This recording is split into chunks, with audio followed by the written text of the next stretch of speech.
So you guys, nandito na tayo sa guys. So gawa tayo ng video guys kasi medyo babakasip tayo guys. So yung guys, nandito na tayo guys sa airport guys. So yan guys. So siyempre guys, hirap na hirap tayo guys kasi sumasakit talaga yung likod natin. So hindi tayo makakabuhat guys. So pinipilit natin guys. So naghihintay muna tayo dito guys. Hintay-hintay muna tayo. Ayan na guys. So mayroon na tayong gate pass guys. So nakatapos na tayo guys. So siyempre guys, pipila na tayo guys. Nakapila na tayo guys. So ayan guys, nakakuha na tayo guys. So medyo ayan na guys, medyo maraming tao. Papasok na tayo sa boarding sa gate guys. Kung saan na tayo maghihintay habang naghihintay tayo guys. So siyempre guys, ayan guys, medyo ang dami-daming tao sa umaga guys. So siyempre guys, so kahit pa paano guys, ganyan talaga medyo kalakaran dito sa airport guys. So medyo marami pumunta tayo guys. So habang kahit masakit, ayan na guys, medyo nagpa-flip na guys, medyo masaya-masaya na tayo nakikita na natin papalitan na yun. So ayan guys, mabiyahe na ito tayo sigurado na yan. Ayan na guys, nakapila na talaga guys. So medyo nakapila na guys. Ayan na guys. So siyempre medyo maganda na yung loob natin. Ayan, nasa replano na tayo guys. So sakay na tayo guys. So siyempre medyo bibidyohan na natin guys. So siyempre guys, so ayan guys, medyo nahuli lang yan guys. Ayan na guys. So nandito na tayo sa replano guys. Ayan, nakita na natin guys. So nasa replano na tayo. So medyo maganda yung pakiramdam natin guys nga nasa aeroplano. So ayun guys, medyo umaatras na guys. Kala ko kasi walang atras pero umaatras na po yan.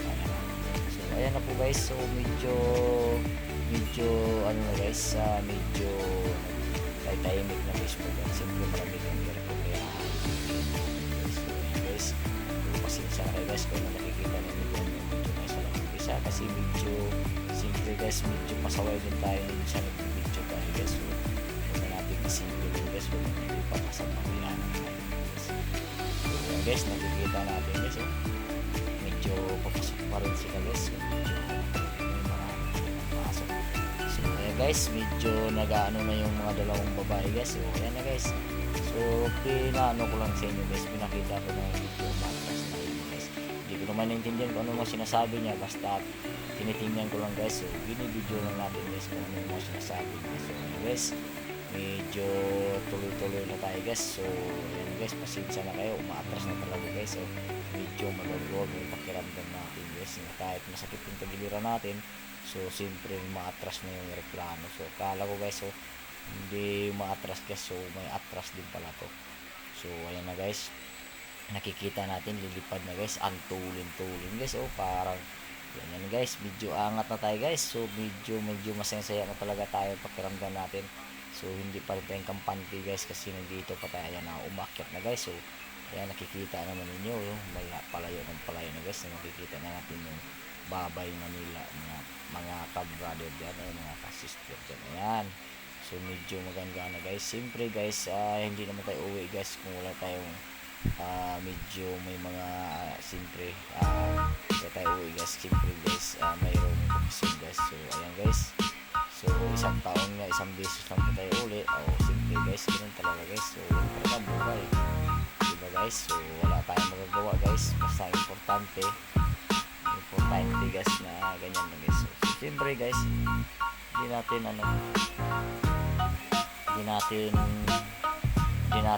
ayan na guys. So medyo pababa na guys. So dumating na kagad guys. So ayan na, pababa na tayo, parating na tayo sa airport guys. So simple guys, ganun muna tayo, sakit-sakit. So nakarating na tayo sa airport ng ating pinanggalingan kung saan. Ayan guys, so papakita ko lang sa inyo guys kung para bumasa guys kung saan airport guys, diba? So simple guys, picture ganyan muna tayo guys kahit masakit ang ating tagiliran. So simple habang naghihintay tayo, so naghihintay tayo sa ating bagahe guys. So ayan yung bagahe guys, hintayin mo dyan para natin gawin. So siyempre guys, ayan na guys, pakarga natin kay Manong, babayaran natin ng 200 papunta sa labas kasi hindi talaga ako makakarga guys kahit guys, nakasakay na tayo sa ano guys, nakasakay sakay na tayo sa series guys. So ayun na guys, nasa series na tayo guys. So nakita naman nyo, nasa series na tayo guys. So ayun na guys, so habang nandun na tayo sa lugar guys at nanay guys, so siyempre guys, papunta tayo sa ayun mga bata mga guys. Kasi kasama ko ang aking bibi at aking kapatid guys. So siyempre guys, ihatid lang natin yan guys kasi pinakagila sa ating kapatid. Ito po yung daan papunta doon sa ating mga magulang guys. So palusong yan guys ha. So ang sarap ng hangin guys, kasi ang sarap ng simoy ng hangin, iba talaga sa probinsya guys. So ayun na guys, napakaganda talaga dito guys. So nakita naman ninyo guys, so ayang mga bahay dati guys, wala pang so ayun guys, marami na kang matutunan dito guys. So napakaganda. Siyempre guys, pagbaba natin, dahan-dahan lang tayo. Nakita ninyo yung acting ko guys, napakasakit talaga yung tagiliran ko guys, pero tiniis ko lang kasi kailangan mo talagang maglakad papunta sa baba. So hindi ko naman pwede alalayan ako ng aking siyempre nandiyan yung baby ko. Ayan, tingnan mo yung baby ko. Ayan po yung lugar ng aking dahan-dahan lang talaga ako guys. Nakita mo yung yung aking kapatid, siya yung nagdala ng guys. So ayan guys, nakikita naman natin. So napakahirap talaga guys, napakahirap guys. Hirap na hirap tayong mag sobrang sakit guys. So ayan, siyempre guys, papakita ko sa inyo yung baboy. Binili ko ng 7,000 at ngayon guys medyo malaki na guys, sobrang laki. Ayan, malaki talaga guys. Siyempre kawawa naman kasi medyo alam mo na guys. So siyempre binili natin para sa kakatay-katay. Siyempre guys, pupunta na tayo ng graduation guys. So ayan na guys, pupunta na tayo ng graduation. So siyempre graduation na guys. So ayan, pupunta tayo sa graduation. Nagpakyaw na lang kami ng tricycle. So nakita na naman natin yung baby natin. Siyempre talagang hindi nagpapaiwan yan, no? Napaka inaantok na yan, no? O hindi ko alam kung inaantok o nagugutom na siya. Kawawa naman ang baby. So ayan guys, so tuloy-tuloy lang guys. So buwabiyahe na tayo guys. So ayan guys, nakita natin yung lugar na aming binabiyahe guys.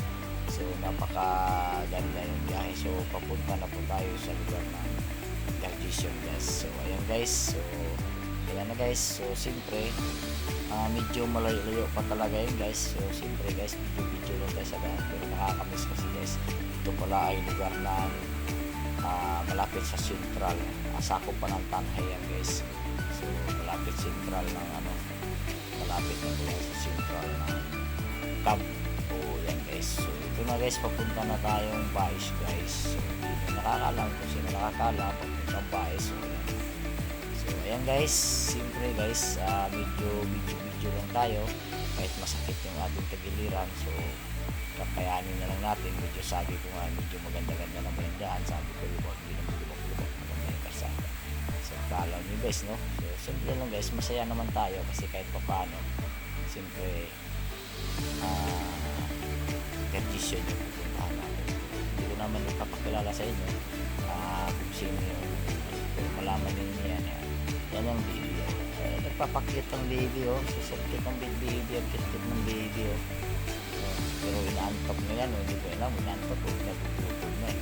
Kasi ang aga-aga kasi guys eh. So nakita nyo guys eh. So ayan guys, so siyempre guys, malalayo pa tayo guys. So ayan guys, medyo ihi na nga ako, pero tiisin na lang natin. So ayan, si Mano, ang bilis na magpatakbo ng Mano, nagatikan ko na sa kanan siya nagatikan. So ito pala guys ay kay Montenegro yan guys, lupa ng Montenegro yan guys. Kung hindi nakilala yan, papuntang Bais guys. So ayan guys, dyan sa Bais guys, sa Bais City. So shout out dyan tayo sa taga Bais City. Kung sino makapanood dito sa video, lahat yan nakikita natin yan. So mga so siyempre guys, papasalamat tayo guys sa ating driver na gwapong tao nga si Brad Junjun, asawa ng aking pinsan. So ayan, yan lagi kinukuha kahit saan kami ngayon kasi mabait, masipag yan, masipag gumawa ng bata. Nakaapat na yung bata, tatlo. So ayan mga ka-brother, ayan yung binakabano. Ayan naman yung aking bibing bunso. Ayan, so nagpakit naman siya. Ayan na po yung graduation at nandito na tayo sa lugar ng Bais City at ito na po ay graduation. So ay pakilala ko pala sa inyo, ang graduate dito ay ang aking anak. Ayan, graduation na po yan. siyempre papasalamat tayo sa una kasi naka-graduate na rin sa wakas. So, di ba guys? So, nakakatapos na rin pero kahit papano, nakakatapos na siya o kung tintiis na lang, sana magkakaroon na siya ng trabaho. So, ayan guys, kayo nang gusto guys, kayo nang manonood o huwag niyo kalimutan i-share at panoorin at i-share at i-follow at subscribe na rin kayo dito sa aking YouTube channel. Ayan na guys, nakakaiyak lang guys kasi lahat yan sila guys talagang nagsisikap para makatapos. Hindi natin ibang-ibang uri ng pinagdadaanan, lalo na yung mga magulang nangungutang para makapag-aral pero hindi pa rin sumuko ang mga bata at nalo-nalo na yung nag-graduate lahat. So pasalamat, mabuhay kayong lahat, ang mga nag-graduation, kayong lahat at mga ayan na yung aking anak ay tinutukan ng aking isang anak. Siya kasi nagbibideo yan guys. So yan, malayo lang kasi kami naka ano guys, naka ano. So siya na naka-video, medyo malapit siya kaya ayan na guys, medyo tinawag na pong kanyang pangalan at ayan yung video nga medyo nakamaliit, medyo palpak yung pagka-video dahil hindi po bang ano yan. Kayo na pong bahalang umintindi niyan, basta importante na videohan siya sa mga ganyan. So pasalamat na tayo kasi nakakatapos sa wakas. So mabuhay kayo lahat na nag-graduation ay nagkakataon na nag-graduation kayo lahat dyan. Salamat kayo unang-una sa Panginoon at sa inyong mga magulang dahil pinustusan kayo at nagsisikap kahit anong mangyari at hindi tumatalikod ang inyong mga magulang. Yan guys, so pabalik-balik lang guys. So siyempre guys, medyo inulit lang natin guys para maano guys. So yan na guys, so pasensya na kayo guys dito sa mga ating video guys kasi ganito talaga guys, medyo maliit lang guys pero kayo na lang bahalang umintindi dyan guys. So siyempre guys, habang naglalakad ang ating gumarduate, so pasalamat tayo, maraming salamat. Sana po huwag kayong magsawa sa mga sumuporta kahit papano. Ito, ayan na po, ang dami-dami na po so siyempre guys, kahit masakit ng ani natin, kabalik na sila kaya pababa na kami guys. So ito, kadaming tao, so napakasaya guys isipin na nakagraduate at lahat ng mga magulang na dyan. Siyempre hindi mawawala yung aking bibi nga talagang panay. Ito namang aking isang bibi at tingnan niyo kung anong ginagawa niya.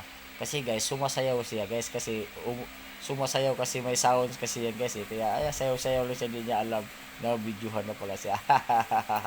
Tawa-tawa ang bibi. Kawawa ang bibi na videohan siya.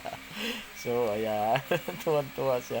Kasi ayan yung mga ka-brother ko. Ayan si Brother Eking. Yon ang aking brother na gumagawa dito sa kapilya. Siyempre guys, dumaan lang kami sa kapilya guys. So ayan guys, itong kapilya guys dito sa lugar sa Bae. So tamang-tama guys. So nagpa-picture lang kami kasi medyo katatapos lang at ito ay nahandog na ngayong pitsa 4 sa buwan na ito. So ayan guys, nahandog na yan guys. So ayan guys, tsaka ako na inano to kasi para napakalaki po to. Pasalamat tayo sa mga kapatid na gumagawa dyan sa lokal ng Baes Negros Oriental. Napakalaki po yan. Tsaka hindi ko talaga makakalimutan dyan kasi dyan tayo na bautismuhan. Maliit pa ho yan. Matagal na po. Basta matagal, sobrang tagal na po talaga ang kapilya dyan dati. Pero ngayon napakasayang-saya ng lokal sa Baes kasi napakalaki. Siyempre guys, tapos na guys, nandito na tayo sa balik na tayo dito sa baboy guys kasi siyempre kakatayin na yung ating baboy. So pasensya na kayo guys kasi talagang hindi ko papakita yung pagkakain kasi parang naiyak ako kasi napakakawawa yung baboy. So siyempre guys, napakalaki kasi guys, mga siguro mga 10 kilos na guys. Yun ang pero napakasarap kasi sa probinsya guys pag alaga mo, kaya kailangan talaga guys ikaw mag-alaga o bibili ka talaga ng biik para makamura ka lang kasi kung bibilhin mo yan ngayon sigurado nasa mga 19,000 o 18,000 daw guys. So siyempre guys, ito naman yung mga ka-brother ko, ito yung mga asawa ng kapatid ko. So siyempre napakabuting tao kasi sila talaga laging pag mayroong kinakatay sila talaga yan. Ayan yung mga tsuin ko naman yan, kapatid ng mama ko. So siyempre ayan mga asawa ng ko, ayan na guys, tinitira na nila guys. Parang tinatali muna nila kasi malaki, kasi hindi naman sila magaling talagang kagaya ng iba diyan guys, nga sobrang magaling pero lagi talaga yan sila guys, kung maglilitson sila guys, so siyempre guys ganyan talaga guys, di ba? So ayan na guys, so pasensya na kayo guys kung inaano natin guys, siyempre guys, hindi perfect guys, pero ang importante guys, natatali nila para magawa nila kung anong gagawin nila. So siyempre guys, hindi muna natin ipapakita talaga guys kung paano nangyari guys, kasi mahirap na. Siyempre guys, pagkatapos nun guys, hindi natin pinakita yung karne, pero nandito na po tayo so siyempre guys, ayun na guys, laro guys. So siyempre guys, alam na niyo kung sino nakagraduate guys, manual na guys. Ayan guys, so ayan na guys, so salamat guys sa inyong pagpanonood, huwag niyo kalimutan mag-share, at salamat ng maraming salamat nalo sa ating Ama at sa Diyos. Salamat ng marami sa iyo.